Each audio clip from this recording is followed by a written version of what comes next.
Maybe you've heard the phenomenal game title, maybe you've seen a glimpse of gameplay, and your curiosity has started to grow. Welcome to Supraland.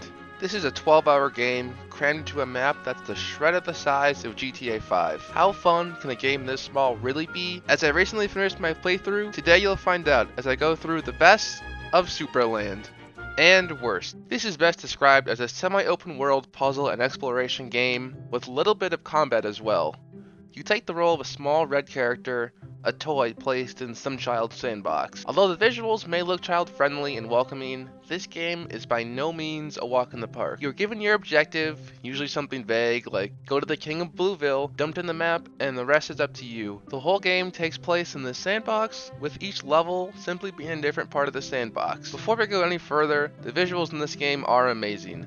No matter where you are in the game, you are surrounded by bright, oversized objects, and the sandbox is filled with friendly NPCs and not so friendly enemies. The combat in Supraland isn't the main focus of the game, but it holds up just fine. You start with just a sword, then work your way up with different blasters and ways to enhance your combat abilities. The fighting mechanics in this game encourage the player to jump and strafe around enemies and their shots, similar to a game like Doom or Quake. I didn't really mind the combat at all in Supraland, but didn't love it either. It's just kind of present. Sometimes a few enemies will spawn to tell you that you're going in the right direction, but that's about it. Even this boss fight was super fun and a puzzle in itself, and usually I dislike boss fights. Supraland is a game with very little instruction, which is sometimes annoying, but fits with the game surprisingly well.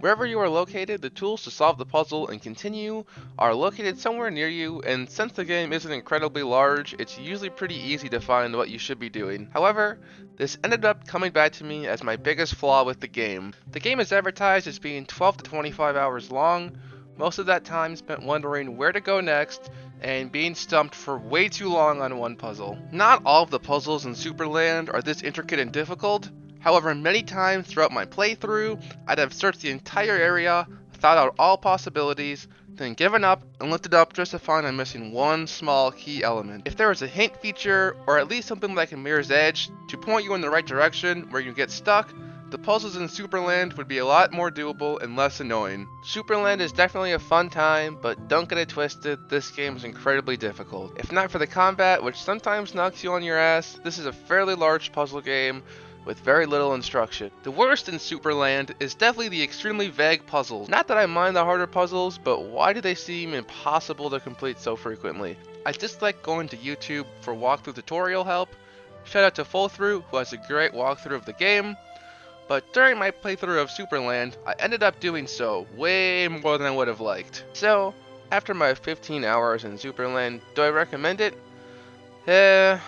I'll say this is a great game, very polished, and the graphics look amazing. However, based on my enjoyment from completing the game, I'm not sure how many casual players would have the drive to keep going till the end, as only 26% of Supraland owners have earned the achievement from completing the story, compared to the 38% of Dying Light owners who have completed the story. However, if this does look like something that you'd enjoy, there's a free demo of the first area available to play, so there's no reason not to give it a try before you buy.